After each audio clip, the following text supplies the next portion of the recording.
Olá, queridos amigos, queridas amigas do nosso Momento Redenção. Temos a oportunidade de mais uma vez estar aqui junto com vocês para tratar de mais um tema da doutrina dos espíritos. E desta vez, especialmente em um livro muito interessante, mas não só, mesmo muito importante, que trata da doutrina e que é uma obra do Paulo Henrique de Figueiredo e do Lucas Sampaio. É um livro editado pela Fundação Espírita André Luiz, de São Paulo, a FEAL. E o título deste livro é Nem Céu, Nem Inferno, as leis da alma segundo o Espiritismo.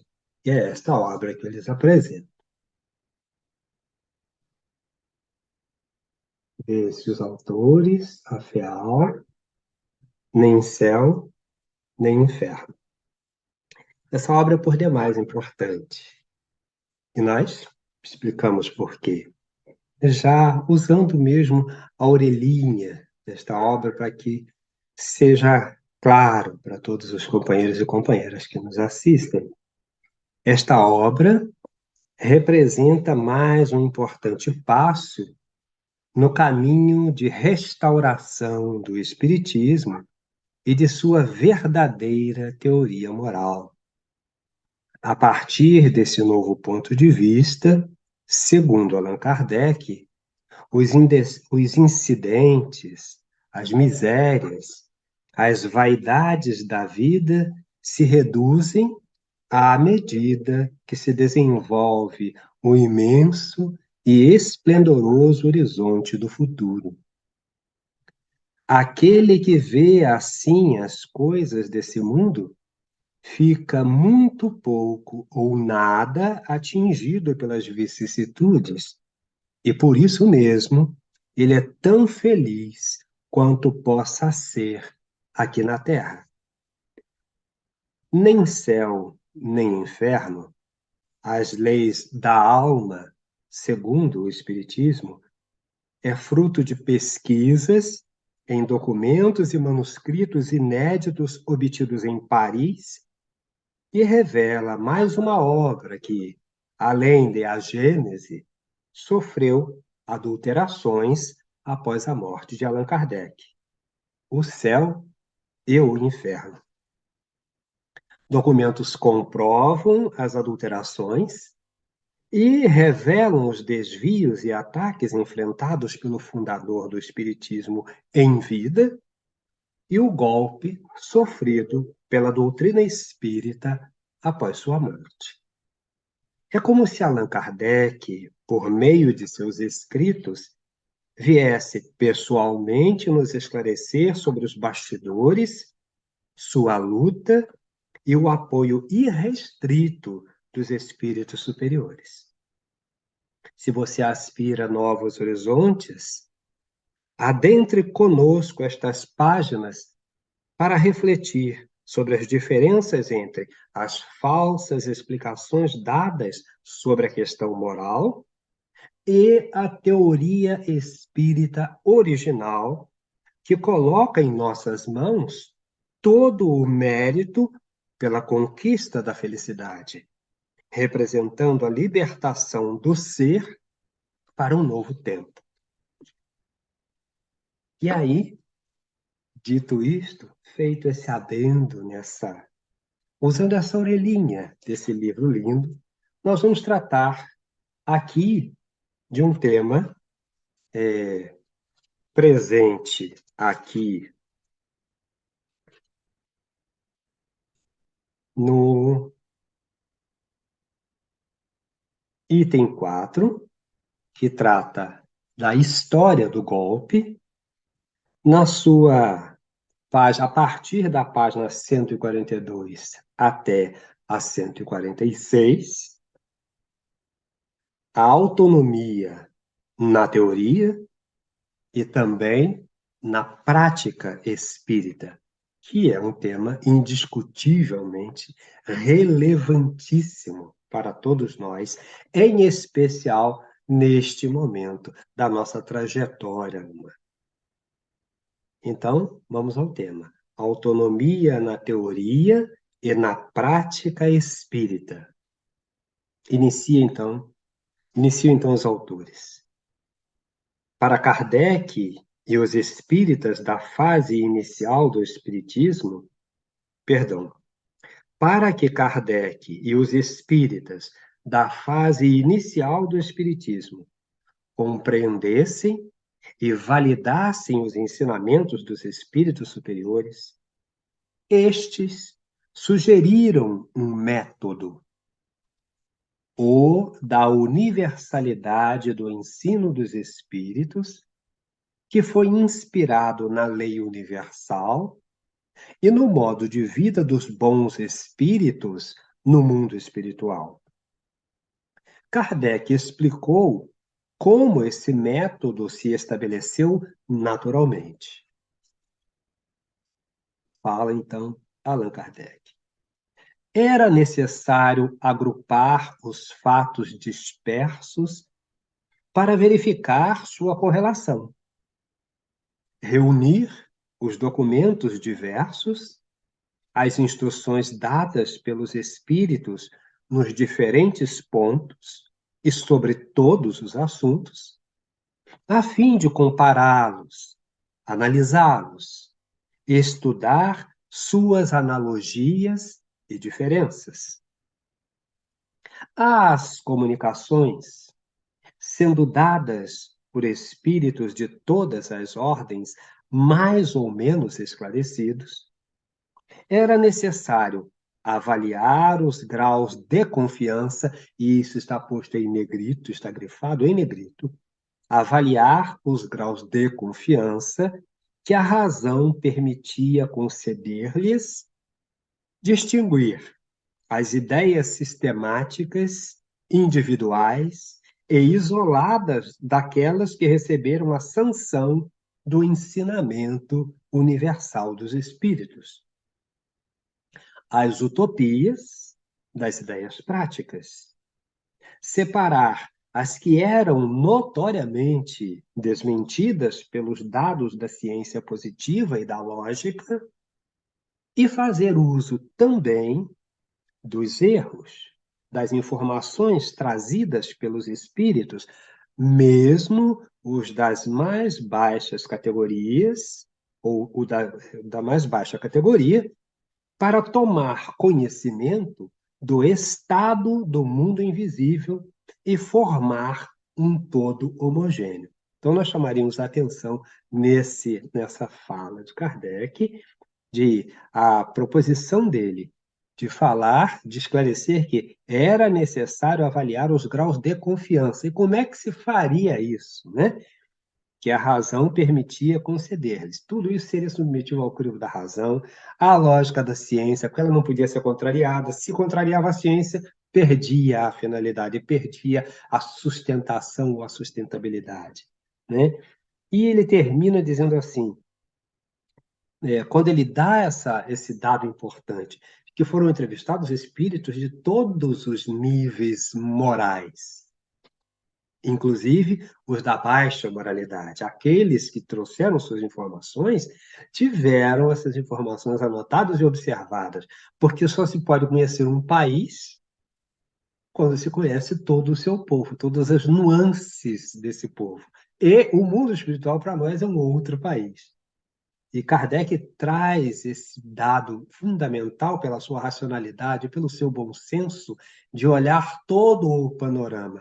E, como ele diz, agrupar tudo que fosse presente ali para buscar onde é que estavam as homogeneidades dentro dessas proposições trazidas. Ora, para tomar conhecimento do estado do mundo invisível e formar um todo homogêneo. Seguem os autores Paulo de Figueiredo e Lucas Sampaio. Veja que ele fala em avaliar os graus de confiança das comunicações e também distinguir entre as ideias sistemáticas individuais e isoladas dos verdadeiros ensinamentos, pois os ensinamentos, receberam sanção do ensinamento universal dos espíritos. Além dessa sanção, havia um segundo critério: separar as que eram notoriamente desmentidas pelos dados da ciência positiva e da lógica.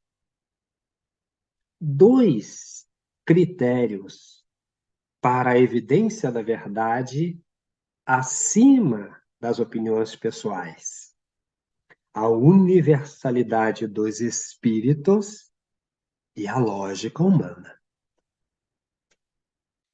Nesse primeiro período preparatório, a unidade de princípios precisou de um centro que reunisse as instruções, considerando as centenas de centros isolados nas mais distantes localidades, depurando as comunicações e levando a todos a opinião da maioria.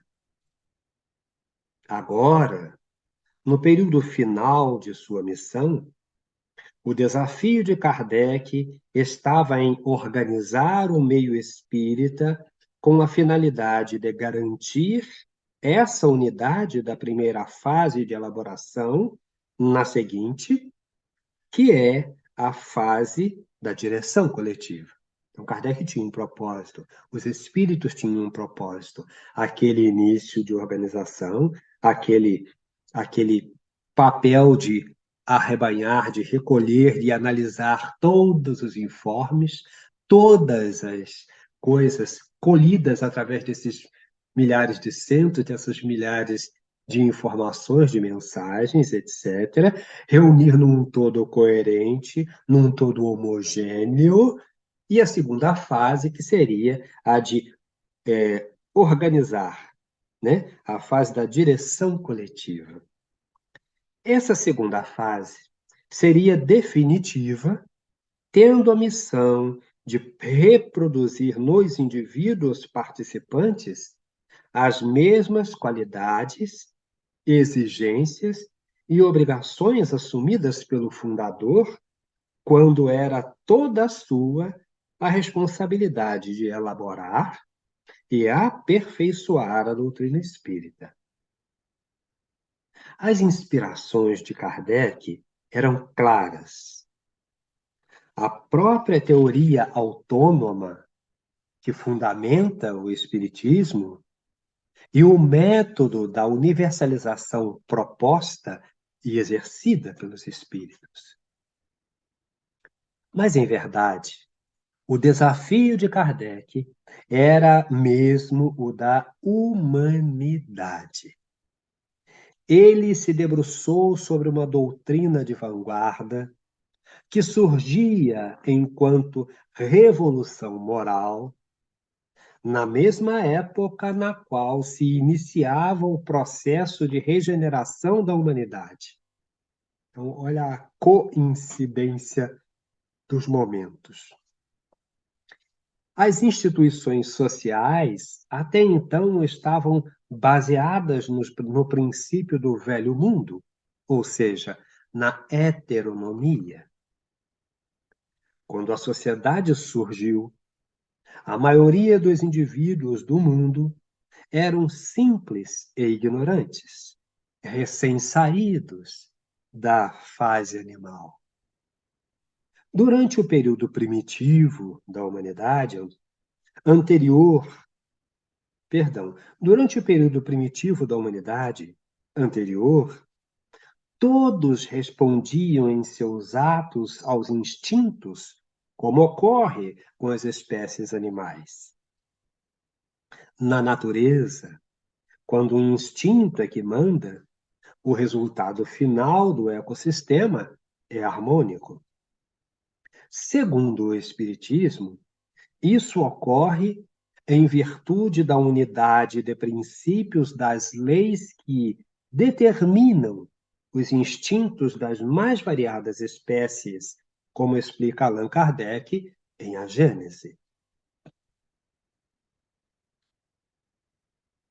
Ao se observar, e essa é a explicação de Kardec em A Gênese,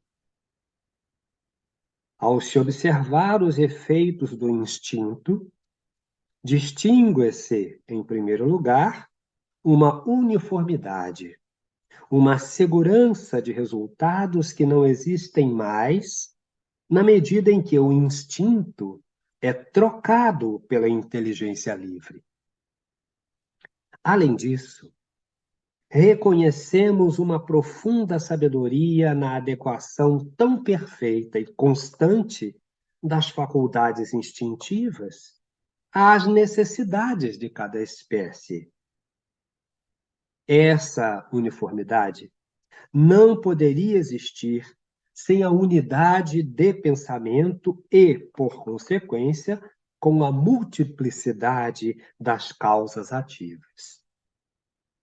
Essa uniformidade no resultado das faculdades instintivas é um fato característico que implica, forçosamente, na unidade da causa. Um efeito geral, uniforme e constante, deve ter uma causa geral, uniforme e constante. Um efeito que revele sabedoria e previdência deve ter uma causa sábia e previdente. Seguindo agora, novamente, com os autores desta obra, mas a finalidade do ser humano está na sua evolução como espírito que, à medida que desenvolve sua inteligência e aprende a dominar sua vontade, fazendo escolhas livres, racionais e conscientes, evolui moral e intelectualmente, tendo em vista a perfeição relativa que pode atingir. O velho mundo é uma fase de transição entre o primitivo e o mundo novo e feliz. Nesse período, a natureza condicionante, advinda da condição instintiva das massas que mal saíam da animalidade, foi utilizada pelos dirigentes, estes sim, espíritos mais inteligentes que já tinham se desenvolvido em inúmeras vidas em outros mundos. Esse grupo de espíritos, a maioria em expiação na Terra, era como estrangeiros chegando aqui para participar da humanidade. Estabeleceram, então, a estrutura hierárquica dos governos e das estruturas religiosas, assim como os meios de produção. Tomando o Egito Antigo como exemplo, a autoridade máxima, religiosa e social, era o faraó. E ele comandava a partir de sua vontade pessoal. Era também o chefe supremo da religião e todos seguiam suas orientações. Os sacerdotes, os comandantes, os dirigentes, cada um em sua área, eram seus subordinados, mas, por sua vez, comandavam os subordinados. No final da hierarquia estava o povo, que, de forma submissa, deveria trabalhar e obedecer. Essa organização, inspirada na heteronomia, pressupunha que os indivíduos da base, o povo em geral, atuassem da mesma forma que os animais são subordinados ao comando dos instintos. Mas agora, seguindo as ordens da hierarquia social estabelecida.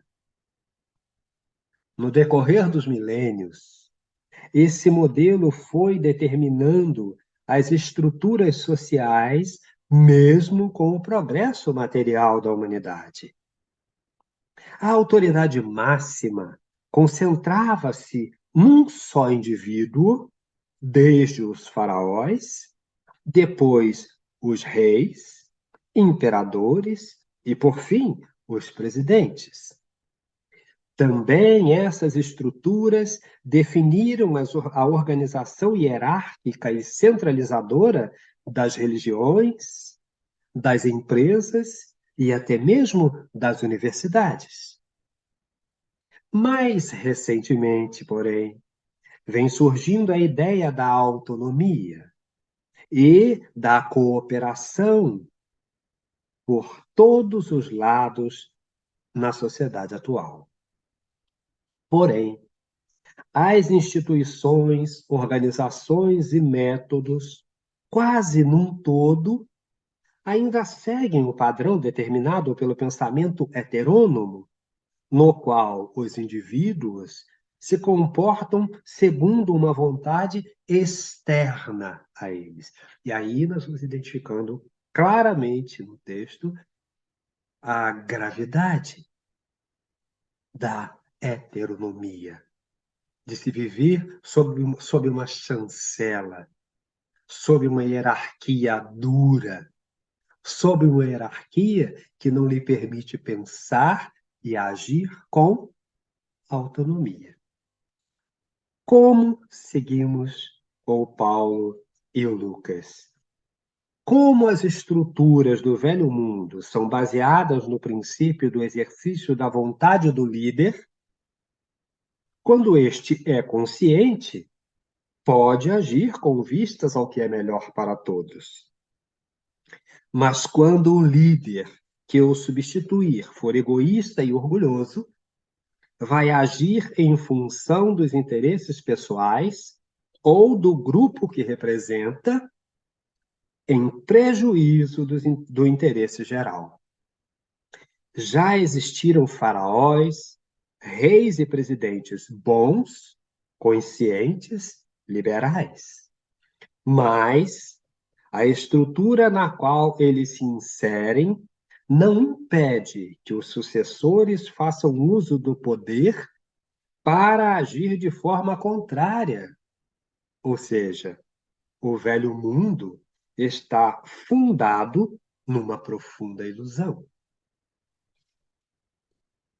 Os espíritos que trouxeram a Kardec os ensinamentos espíritas conhecem os mundos felizes, pois puderam estudá-los ou mesmo participar dessas sociedades plenas, justas, em paz. E sabem que esse será o destino da Terra. Todavia, isso não vai ocorrer de forma impositiva por Deus ou pelas mãos dos bons espíritos. Repetimos. Todavia, isso não vai ocorrer de forma impositiva por Deus ou pelas mãos dos bons espíritos. O princípio mesmo da autonomia, que é a lei natural do mundo moral que rege os espíritos, determina que o mundo feliz será o resultado do trabalho consciente, voluntário, criativo de todos os seus habitantes. Levando em conta a capacidade, entendimento e qualidades de cada um, numa estrutura cooperativa e harmônica pela unidade dos princípios adotados. Então, retornamos a algo que é fundamental. Tudo depende de nós, do conjunto que somos. A moral espírita autônoma tem uma harmonia de princípios tanto com a ciência irmã, o magnetismo animal, proposto por Franz Anton Mesmer, quanto com a medicina que segue os mesmos conceitos, que é a homeopatia, criada por Hahnemann. Não por acaso, esses dois espíritos fazem parte daqueles que estabeleceram a doutrina espírita. Elas se fundamentam não no combate do mal ou da doença, mas no fortalecimento do próprio indivíduo e de seu organismo, para que as suas forças naturais restabeleçam progressivamente a saúde original.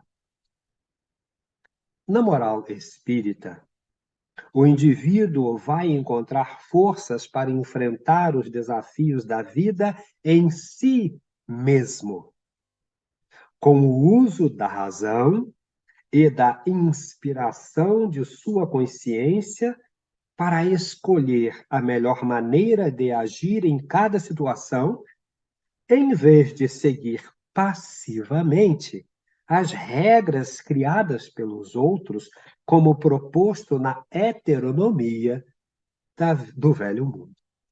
Então, vemos aí, uma vez mais, a importância capital, a diferença fundamental entre o velho mundo heterônomo e a moral espírita autônoma, que fique claro. Pensando nisso tudo, Kardec, no decorrer dos anos, percebeu que a perpetuidade do espiritismo dependia do conhecimento desses princípios morais, formando uma unidade, como também de uma prática coletiva inspirada na caridade desinteressada, que se instrumenta por meio da solidariedade, respeito mútuo e cooperação. A prática do meio espírita precisava ser organizada a partir dessa mesma estrutura de pensamento. A própria forma de agir dos espíritos superiores, conduzindo o espiritismo pela universalidade de seu ensino, seria uma inspiração de como é possível colocar em prática, numa atividade coletiva, os princípios da autonomia intelecto-moral. Repetimos, a própria forma de agir dos espíritos superiores, conduzindo o espiritismo pela universalidade de seu ensino, seria uma inspiração de como é possível colocar em prática, numa atividade coletiva, os princípios da autonomia intelecto-moral. Os bons espíritos alcançaram essa qualidade porque já realizaram o progresso, lutando e triunfando no decorrer de muitas vidas. Por isso, tendo bem lhes tornado hábito, agem assim com naturalidade, sem esforço. Durante a fase de elaboração da doutrina, os espíritos superiores, avaliando coletivamente o momento adequado para transmitir determinado princípio, iam aos mais diversos grupos espíritas por inúmeros médiuns, transmitindo mensagens próprias, mas com o mesmo ensinamento de fundo, sem a necessidade de assinalá-las com o seu nome, normalmente grafando ao final um espírito. Kardec, em recebendo essas comunicações espontâneas, coordenava as ideias, aproveitava a redação de uma ou de outra e redigia os princípios e respostas coletivas, como podemos conferir na quase totalidade das questões de O Livro dos Espíritos. Esse método representa um trabalho de cooperação com o mais complexo Esse método representa um trabalho de cooperação com o mais completo desinteresse pessoal, demonstrando a mais importante característica da virtude que se torna comum nos planetas onde a evolução moral da humanidade já ocorreu. E fala Allan Kardec, em 1857, o seguinte: como ainda estáis longe da perfeição, tais exemplos vos espantam pelo contraste com o que tendes à vista, e tanto mais os admirais, quanto mais raros são. Ficais sabendo, porém, que nos mundos mais adiantados do que o vosso, constitui a regra o que entre vós representa a exceção. Em todos os pontos desses mundos, os sentimentos do bem, o sentimento do bem é espontâneo, porque somente bons espíritos os habitam. Lá, uma só intenção maligna seria a monstruosa exceção. Eis porque neles os homens são ditosos. O mesmo se dará na terra quando a humanidade se houver transformado, quando compreender e praticar a caridade na sua verdadeira acepção. E finaliza esse trecho o Paulo Henrique e o Lucas. Esse exemplo dos espíritos, tanto na conduta pessoal quanto na organização coletiva de seus trabalhos, não poderia ser reproduzido integralmente no estágio evolutivo em que os habitantes da Terra se encontram, mas pode ser imitado de forma consciente, utilizado como referência no esforço de conquistar essa condição futura com o passar das gerações num trabalho progressivo. E aí, amigos, nós encerramos esse pequeno trecho desta obra. Nem céu, nem inferno, as leis da alma segundo o Espiritismo, de autoria do Paulo Henrique de Figueiredo e o Lucas Sampaio, através da editora FEAL, que é um trabalho de resgate da obra original de Allan Kardec, no que se refere, em especial, às duas obras, O Céu e o Inferno e a Gênese. Enfim, acabamos de falar um pouco, comentar um pouco, trazer ao conhecimento a autonomia na teoria e também na prática espírita. Graças a Deus, um abraço aos amigos queridos, um beijo nos corações, que sejam de paz os nossos dias e lembremos-nos de esta obra. Está fácil, está à mão, todos podem adquiri-la e assenhorear-se desse conteúdo maravilhoso, ao qual nós voltaremos em breve. Muita paz.